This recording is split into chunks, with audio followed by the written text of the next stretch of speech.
This video is brought to you by MoviePalette.com. Hey everyone, do you have a favorite movie that you would love to hang on your wall but you can't think of what scene or what poster to get? Well, now you can get the entire movie on one high quality canvas.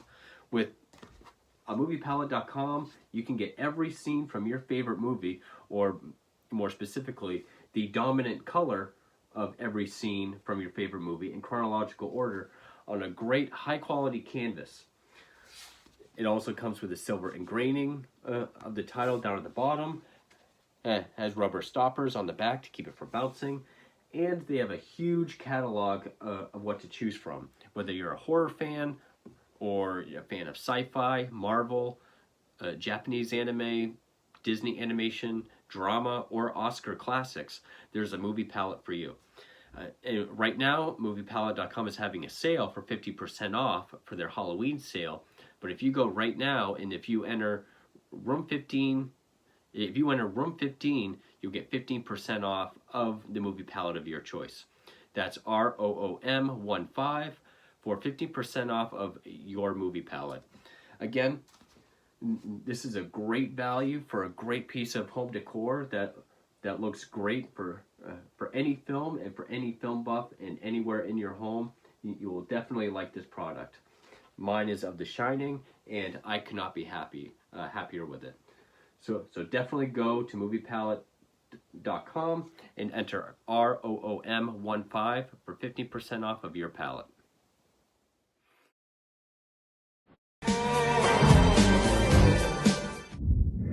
Hey horror fans, welcome back to Room 237, back with another review.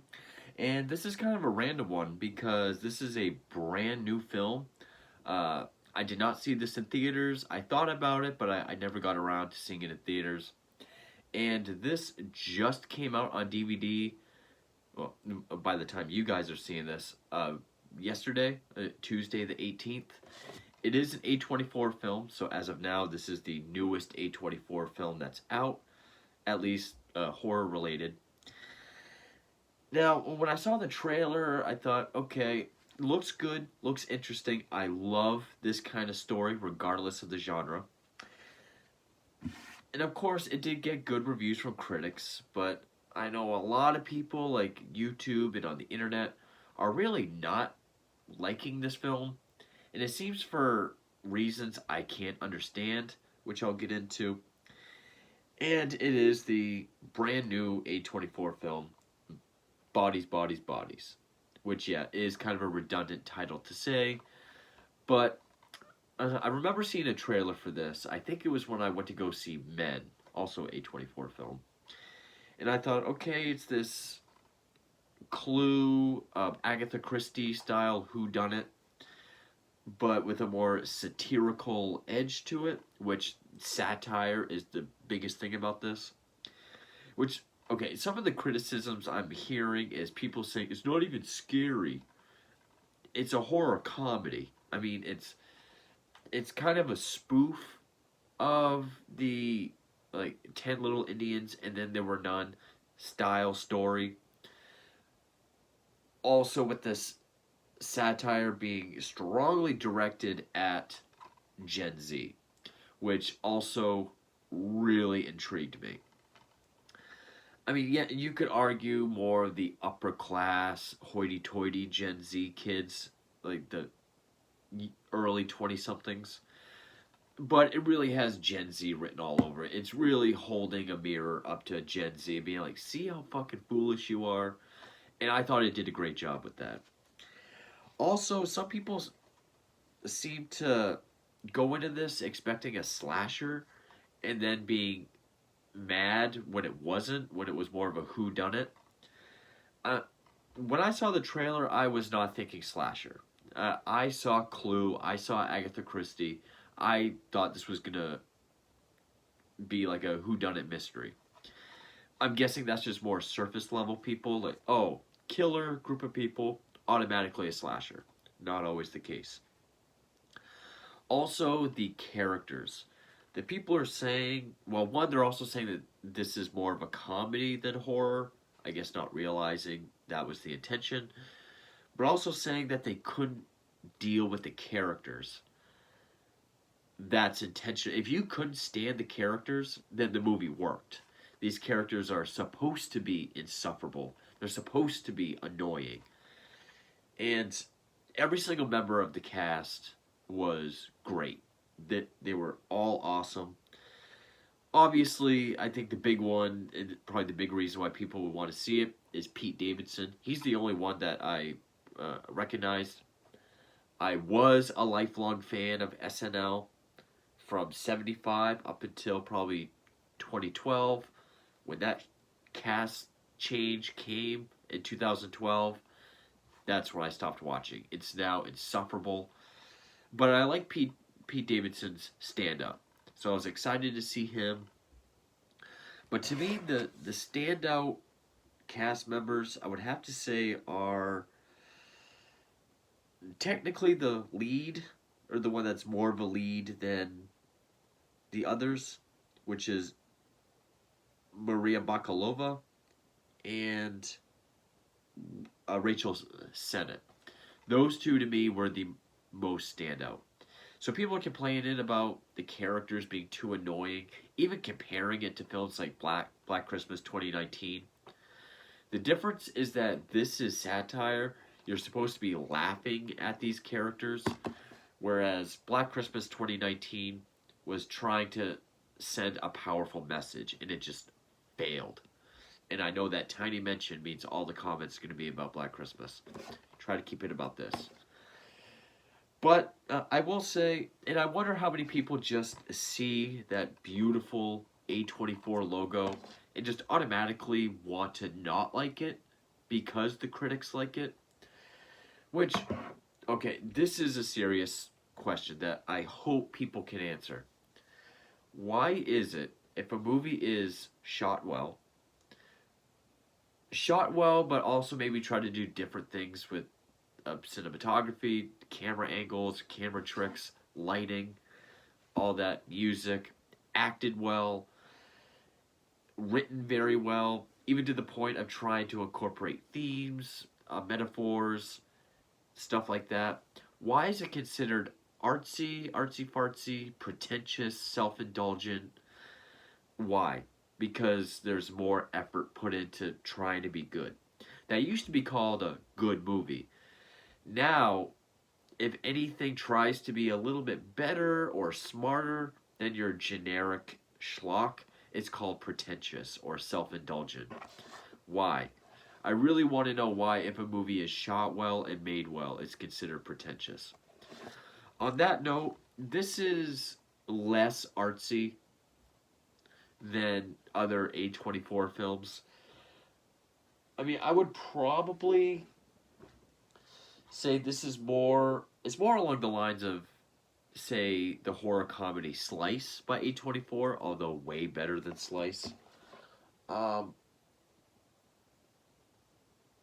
Probably more like X and Pearl, even though that had themes and stuff to it as well. It's definitely more streamlined, less artsy as far as A24 goes. But I still really enjoyed it. I am a sucker for these kinds of stories where it's basically like a play.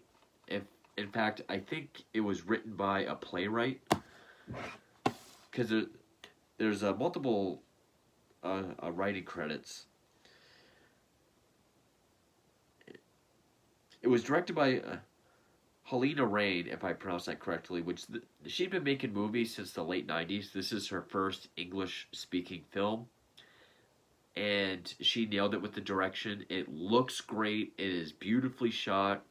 A few tricks, like a scene when everyone's in the car, and there's this extreme close-up as the camera just spins and kind of gets everyone's reaction. Some good lighting in some scenes.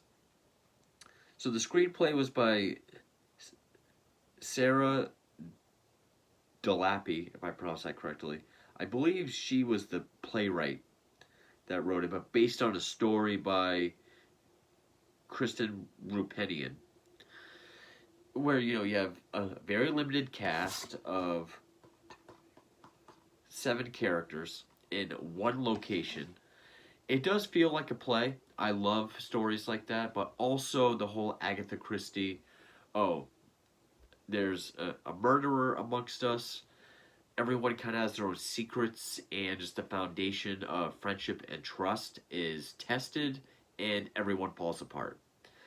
Regardless of genre, I mean, my second favorite Tarantino film is Hateful Eight. That's an Agatha Christie type story. I love stuff like that, and I think this is probably the best, most well done sort of look at Gen Z in a very satirical way, building off just the uh, egocentric narcissism, uh, self centeredness, and just social media obsessed aspects of the digital generation. And I think this movie does the best out of any other one that tries to really satirize that. The satire really worked for me. And I didn't find the characters, I found them annoying, but in a way where I was enjoying it. I found myself laughing because I got the joke. I mean, the biggest one is probably the character Alice, played by Rachel Sennett. She is the most obnoxious out of all of them, but I understood that it was a caricature. I got the joke, and her performance as this sort of stoner airhead, where she even just says things like, "I've known him like long. Do you even know anything about him? I know like a lot." Like she played it so well that the fact that I saw the fun they were poking at these types of people, I wasn't annoyed in a bad way. I was annoyed where I wanted to see more because I thought it was funny. So it also stars uh, Amanda Stenberg, Maria Bakalova, as I said, which she plays B.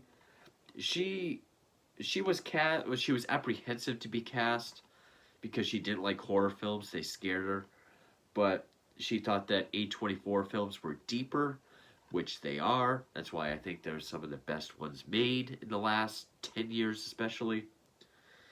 I guess people don't like their horror movies to be deep. I, and to me, it just shows more effort in the writing and filmmaking, and I appreciate that. But also, Myla Harold, Chase Sui Wonders, Rachel Sennett, Lee Pace, and Pete Davidson. Jasper Wolf did the cinematography, and Disaster Piece composed the score. Which I've heard that name before, not just the Slipknot song, but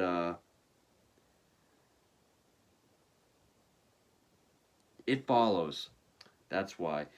Here, like where It Follows was 80s synth, this is more sort of dance, rave, hip hop beats, but it does go with the film, and it does enhance the scene. I thought the music was well done.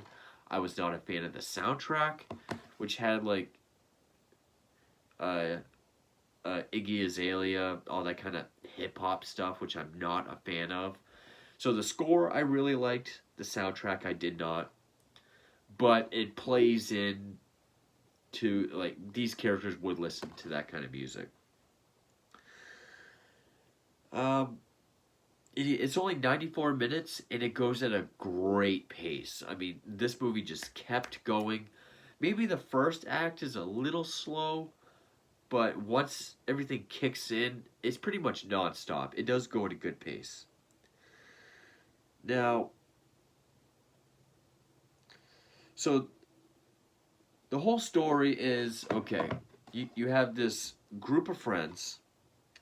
Uh, they're all going to David's house, which is Pete Davidson, his parents' house during a hurricane. They're gonna have a hurricane party,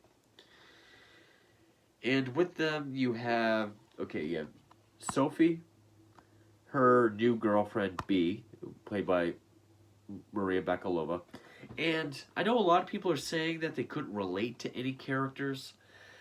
The character of B is supposed to kind of be the audience plug because she's the most unlike everybody.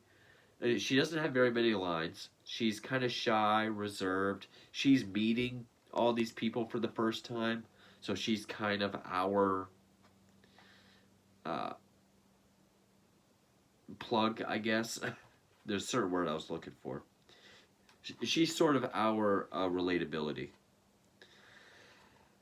But then you have the character Jordan, uh, the airhead Alice, who has a podcast, her new 40-year-old boyfriend, uh, Greg, and David's girlfriend, Emma.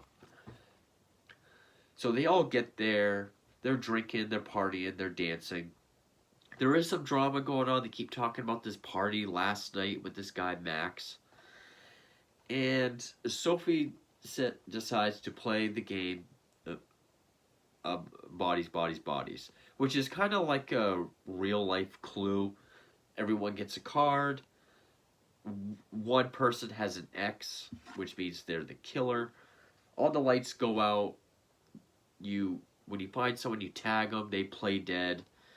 If someone finds them, they yell bodies, bodies, bodies, and then they come together and they try to figure out who the killer is. They play that, and of course, some tensions come up because they're all getting mad at each other, they're all accusing each other of certain things. And then someone actually does end up getting killed. And from there, it's just this progression of just paranoia, tension, suspicion of everyone against each other. And it's done in such a... And I know a lot of people say that all the modern day Twitter buzzwords in their dialogue gets old. I mean, yeah, they say older terms like gaslighting, toxic, narcissist, but they do it in such an overused armchair psychologist way where it's just thrown out there. What's the word? Frivolously. But then you get to the point where they throw out words like triggered, safe space, ableist, uh, you know, even lines like feelings are facts. No, facts are facts. No, feelings are facts. There's even a scene towards the end when you kind of have the surviving group, like the 4 that's left, because people are getting continuously picked off. And they're all just sort of analyzing each other and just breaking each other down and just exposing secrets that they have. You are so toxic. But they're so believable when they do that. And yes, these characters are insufferable. But it's in an entertaining, satirical way that I really enjoyed. And some people didn't like the twist at the end. I thought the twist makes sense and actually strengthens the satire even more. And yeah, it just plays on the irresponsibility, the narcissism, the egotism, and everything about young 20-something rich Gen Zers. There's even an insult during that scene when they're all just kind of throwing digs at each other, where one even says like, because they're all talking about how rich they are, and she's like, "You are so proud of your rags to riches narrative, as if you're the only one to have ever done that." Well, you want to know something? Your parents are upper middle class. Like, that's an insult. The character does not like that. And I thought all the buzzwords were used in a humorous way. Sadly, I have read that a lot of Gen Zers did go see this and had a fun time. I'm not saying I wanted people to be offended, but maybe be a little bit eye-opening. Kind of like maybe I am part of easy to poke fun at a generation. People thought my generation was, but then Gen Z came along. So, I mean, if this was it, if you take the satire out of it, if they were trying to be serious, then yes, they would have been absolutely terrible characters. But I wonder, like, when it's intentionally supposed to be funny, poking fun at these kind of caricatures, and where you're supposed to be annoyed by them, people don't like it. They're insufferable, annoying characters. Yet you have kind of overrated films like VHS, completely insufferable characters, and that's done on purpose. So that I don't get. But again, it's beautifully shot. I love the music. All the performances are great, and I do just like the progression of, which another thing in this kind of film, and I talked about this a lot when I reviewed Italian gialli films. Um, it really needs to do a good job at diverting your expectations. At no time should you be able to tell who the killer is. And the writing in this movie is strong enough that it does bounce your expectations around. I mean, it's written well enough so that when a character dies, there was some back and forth earlier, so you automatically think it's that person. Or there's all these things that happen so that when another person dies, you automatically expect this person. And it did do a good job at bouncing around who you think the killer could be. And I did not see the ending coming, which I'll get into spoilers. But so if you're one of those people that just does not like A24, will even look for any reason to hate A24, I'm guessing this will be another one. If you don't like A24 because they're too artsy, they're too pretentious, which, God forbid people try to, you know, go a little deeper than the generic schlock that's out now. That maybe you'll like this one. I mean, it's a totally different movie than X and Pearl, but if you like the more streamlined stuff, then definitely check it out. Now, if you're a fan of, say, Clue or of any kind of Agatha Christie story, like And Then There Were None, then definitely check this out. Or sort of play movies where, you know, small group of characters, one location, just constant progression of story, then definitely check it out. Just know ahead of time that the humor is intentional. This is not supposed to be a full-on scary movie. It, it is supposed to be funny. And you are supposed to be annoyed and aggravated by these characters. And yes, if you think the buzzwords were annoying, that's the point. I think a lot of people were kind of missing the point. But now I'm going to get into spoilers. So, the first one to die is, of course, Pete Davidson, which I kind of figured was going to happen even before I saw it. I was like, I bet he's going to be the reason a lot of people check into this film. He was the first one to get killed. He was the catalyst. Everyone kind of looks towards Alice's new 40-year-old boyfriend because they kind of had some beef back and forth. Also, she's only known him 2 weeks and doesn't really know anything about him. Which, it also satirizes just how people get and run with information. Like, they think maybe he's the killer because, you know, they heard he was a vet. He served in Afghanistan. You know, he might be a killer. They ran with that. Alice then corrected them, saying he was a veterinarian. So, kind of like people just hear or see something, whether word of mouth or social media, and then they just run with it as if it's law. It plays on that in a satirical way, which I really enjoyed. So they go after Greg, which Greg gets kind of hostile. that he's being cornered. So then B kills him, sort of in self-defense. And then that's when they all really just start turning on each other.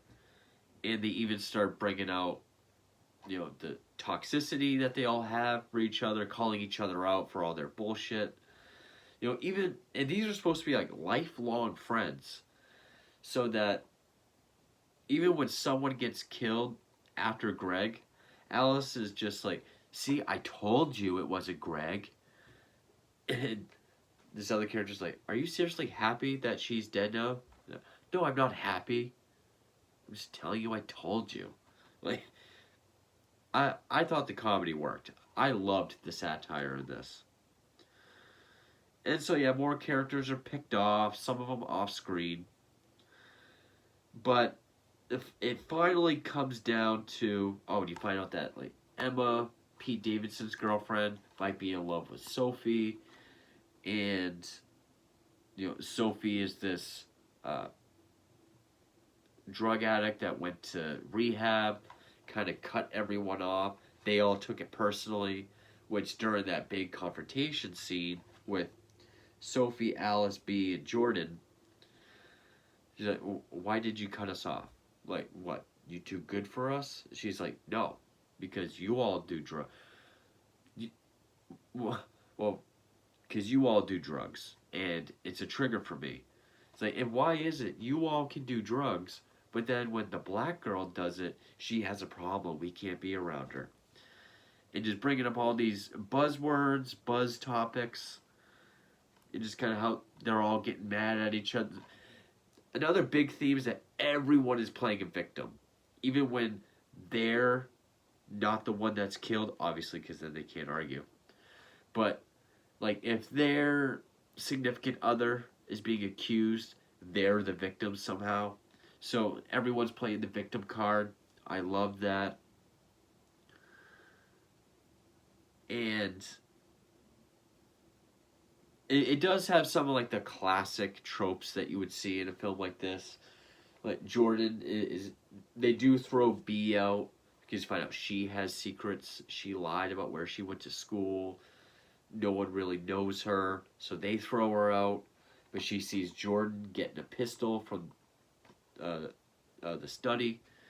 So she sneaks back in, says that there's a gun.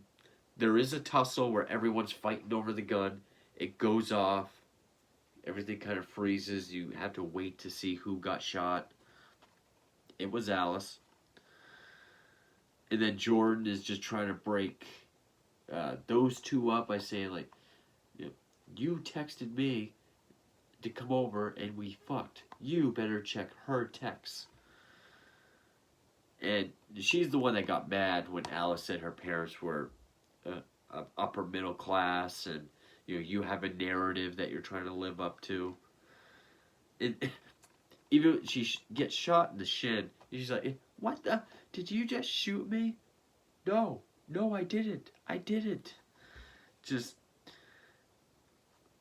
the way the characters are portrayed is one of the biggest strengths of this film. To me, everything works. I mean, the direction, the performances, how the characters are written in a satirical way. Really like the music. And so basically, we're just left with Sophie and B. And they start asking each other, like, did you kill David? No. Did you kill Emma? No. But you killed Greg. Yeah, to protect you. But then Sophie, like, tries to touch her face and she gets freaked out. There's kind of a chase. And then B remembers what Jordan said about check her text. You'll see she cheated on you with me. So she gets the gun, makes her do that. They kind of have a fight over the phone. But then they realize they have the wrong phone. They have Pete Davidson's. So they go to his body, do the face recognition. He posted a YouTube short where... And this is the reveal. This is the catalyst that started the whole thing off that I think strengthens the satire of the whole film. And I don't know why people don't like this twist. I Maybe because it means, well, that means there's no killer. That means there's nothing to like. Okay.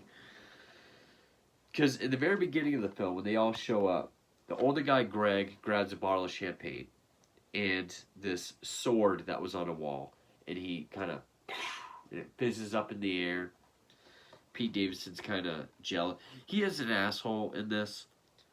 So he made this short where he has a bottle and a sword. He's trying to do it. It's not. He's trying to dance as well. Then he starts doing it towards himself, and he stabs himself in the throat and dies. So the whole thing was they saw that Pete Davidson had his throat slit, and instead of really looking into it or any rational possibilities, they all just started blaming each other and playing on each other's weaknesses and just being awful people to each other. And you do get the idea that they're all fake friends.